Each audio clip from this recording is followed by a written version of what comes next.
जे गीत ई किताब अंगिका महोत्सव 2019 स्मारिका में छपलो छै। तो आइए हम ई गीत सुनाए छिए, अपने सुनी सुनबे और कमेंट करी के जरूर बतेबे कि केहनो लगले।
गंगा दुखवा सुनावे,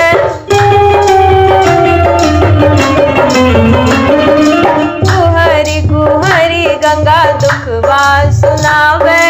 गंगा दुर्दशा देखी मन मां घबरावे। सुना हो महादेव, सुना हो महादेव, दुख हरो गंगिया गंगा माई तेरिया। गंगा दुख भारी गंगा भेली मैली कहराए गंगिया गंगा माई तेरिया।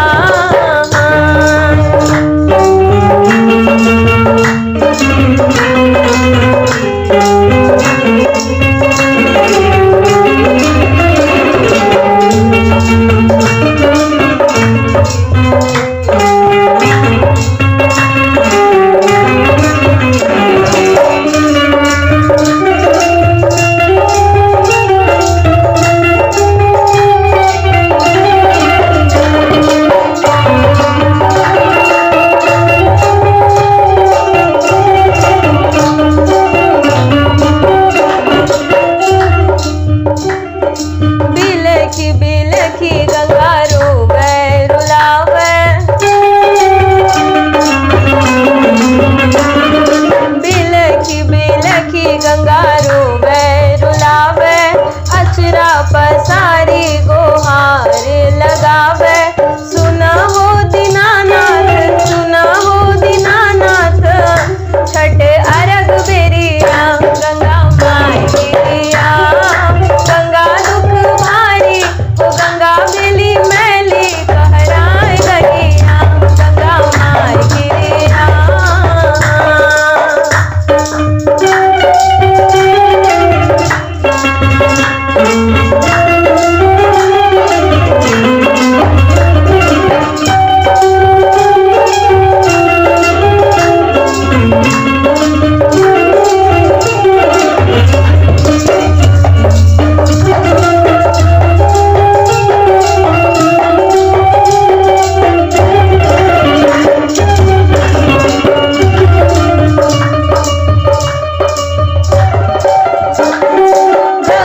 कछार बीच गंगा मैली पुकारे। गंगा कछार बीच गंगा मैली पुकारे। भारत के लोगवा देखी आंख चुरावे। सुना हो भगीरथी, सुना हो भगीरथी, कष्ट वारो गंगिया गंगा माई तेरिया। गंगा दुख भारी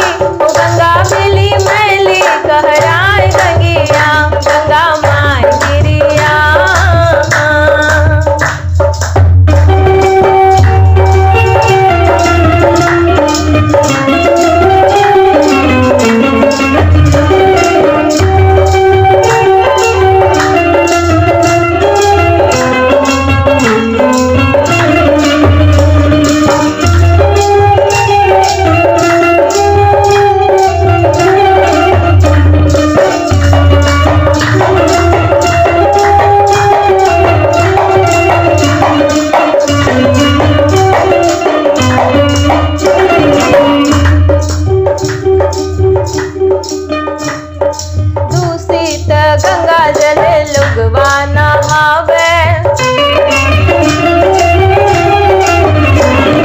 दूषित गंगा जल लोगवा नहावे, आँख कान नाक मुनि डुबकी लगावे।